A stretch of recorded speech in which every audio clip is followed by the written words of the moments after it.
Les femmes souffrent-elles réellement rarement de troubles du spectre autistique? Ou bien ces troubles se manifestent-ils simplement différemment chez elles?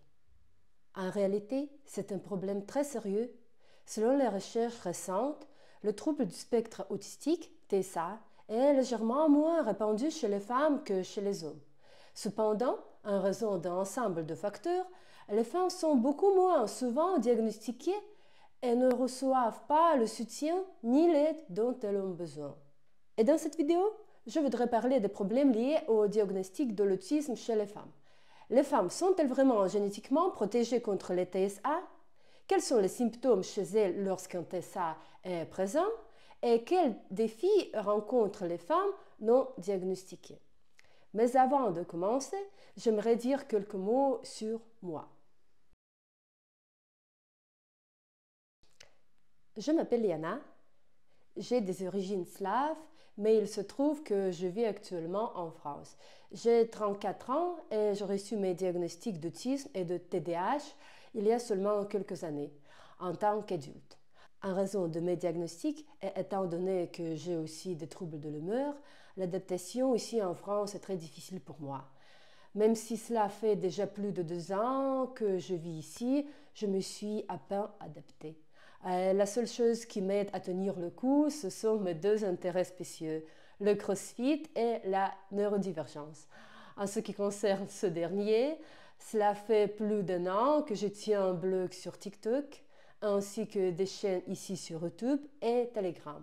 Bien sûr, je gère mes réseaux sociaux en russe et je longtemps réfléchi et j'ai décidé pourquoi ne pas commencer à faire des vidéos YouTube en français. Si je ne peux pas m'intégrer offline, peut-être qu'en ligne, je réussirai à trouver des gens qui me comprennent. Donc, ne soyez pas trop sévères, c'est juste une tentative de m'aider moi-même et d'aider d'autres personnes en partageant mes connaissances et mon expérience. Et alors, encore une fois, pour ma première vidéo, je voulais aborder un sujet qui me tient à cœur, c'est les problèmes de diagnostic de l'autisme chez les femmes. Les femmes adultes autistes passent souvent inaperçues, même si leur quotidien est rempli de nombreuses difficultés. Elles consultent des psychiatres pour des symptômes tels que la dépression, l'anxiété, la faible estime de soi ou la fatigue chronique. Souvent, on leur diagnostique des troubles comme l'anxiété généralisée, la dépression, un trouble de la personnalité ou même un trouble bipolaire. Cependant, la racine de leurs problèmes peut se trouver dans l'autisme, un diagnostic auquel les médecins malheureusement ne pensent pas toujours. Il est très important de souligner que la plupart des médecins ne se précipitent pas pour diagnostiquer l'autisme chez les femmes adultes. Pourquoi? Il existe plusieurs raisons qui sont enracinées dans des mythes courants.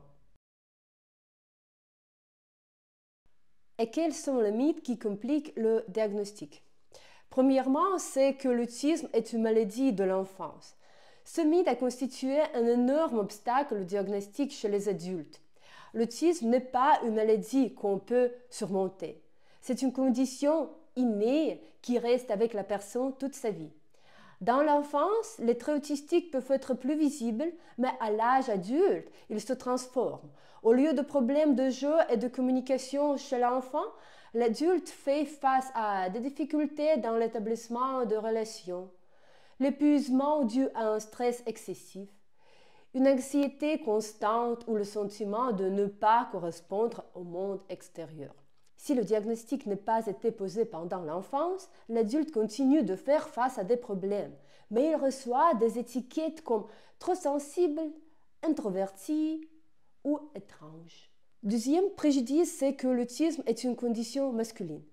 Historiquement, le diagnostic de l'autisme s'est basé sur l'étude des garçons. Leur comportement, par exemple des intérêts stéréotypés, l'absence de contact visuel, est devenu le modèle des traits autistiques. Cependant, les femmes autistes ont souvent des comportements différents. Elles se masquent mieux en imitant le comportement social des autres. Leurs intérêts peuvent sembler ordinaires à première vue, comme une passion pour la mode, l'art ou la psychologie. Au lieu d'éviter la communication, elles peuvent chercher activement des connexions sociales, mais se retrouvent perdues et ne savent pas comment se comporter. En raison de ces caractéristiques, les médecins suspectent moins l'autisme chez les femmes, et ces dernières peuvent longtemps ignorer que leurs problèmes proviennent de cette condition. Mais comme j'ai déjà dit, l'absence de diagnostic ne signifie pas qu'il n'y a pas de problème chez les femmes adultes. Et les femmes autistes consultent souvent les spécialistes, mais pour les autres raisons. Voici quelques exemples de symptômes courants que les femmes autistes présentent lors de leur consultation. Dépression ou anxiété chronique.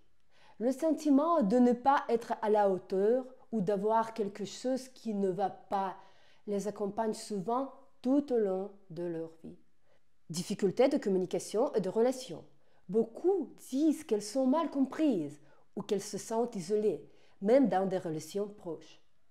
Fatigue constante et épuisement. Les femmes doivent souvent dépenser des efforts considérables pour masquer leurs particularités et paraître normales, ce qui met un épuisement physique et émotionnel bien sûr. Problèmes d'organisation personnelle aussi. Des tâches apparemment simples comme planifier, faire le ménage ou accomplir des obligations quotidiennes devient une source de stress énorme pour les femmes autistes. Mais pourquoi les femmes échappent-elles si souvent au regard des médecins? Examinons cela plus en détail. La première raison est génétique. Il existe deux théories qui tentent d'expliquer la faible fréquence de l'autisme chez les femmes. Première théorie, c'est la théorie de l'effet protecteur. Dans les années 90, les chercheurs ont remarqué que les filles autistes avaient en moyenne plus de parents atteints d'autisme ou de troubles du langage. Cela a conduit à l'hypothèse selon laquelle, pour que l'autisme se manifeste, les femmes auraient besoin de plus de facteurs génétiques que les hommes. Cependant, il n'existe actuellement aucune preuve concrète de l'existence d'un gène protecteur. Certains chercheurs suggèrent que ce mécanisme pourrait être lié aux hormones ou aux chromosomes X, mais cette théorie nécessite encore des recherches. Deuxième théorie, c'est la théorie du phénotype féminin de l'autisme. Contrairement aux gènes protecteurs, les chercheurs supposent que les femmes manifestent l'autisme différemment. Les outils diagnostiques modernes ont été développés en se basant sur le comportement masculin et les femmes ne correspondent pas toujours à ces critères. Les femmes autistes peuvent faire face à des difficultés moins évidentes pour les médecins.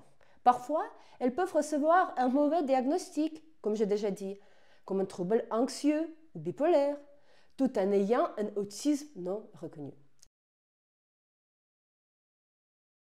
Alors, quels symptômes de l'autisme se manifestent différemment chez les femmes? Premièrement, c'est bien sûr communication sociale. Les difficultés de communication sont un aspect clé de l'autisme. Cependant, chez les femmes autistes, ces difficultés peuvent se manifester différemment.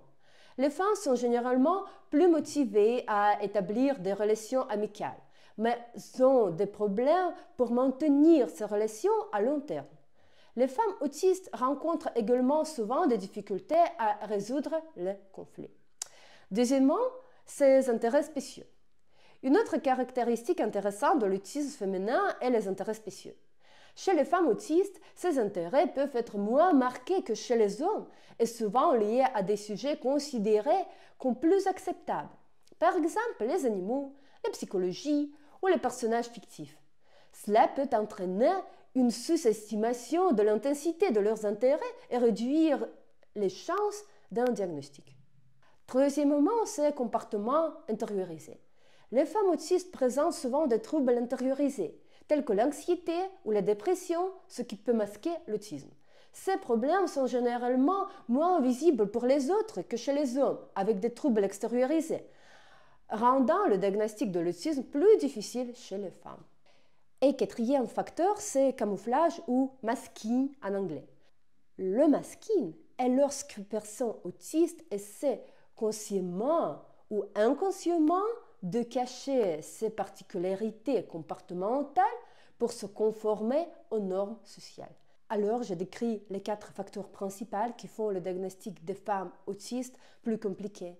Ce sont les difficultés sociales plus légères, le masking de ces difficultés sociales, les intérêts spécifiques plus normaux et l'internalisation des problèmes des femmes.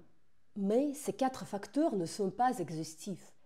Les recherches récentes montrent qu'il existe de nombreuses caractéristiques plus cachées de l'autisme chez les femmes. Souvent, ces caractéristiques sont camouflées sous d'autres troubles mentaux, notamment le trouble de la personnalité borderline ou le trouble obsessionnel compulsif.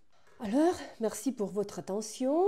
C'était mon première vidéo et j'étais très nerveuse. J'espère que vous avez bien aimé mon récit.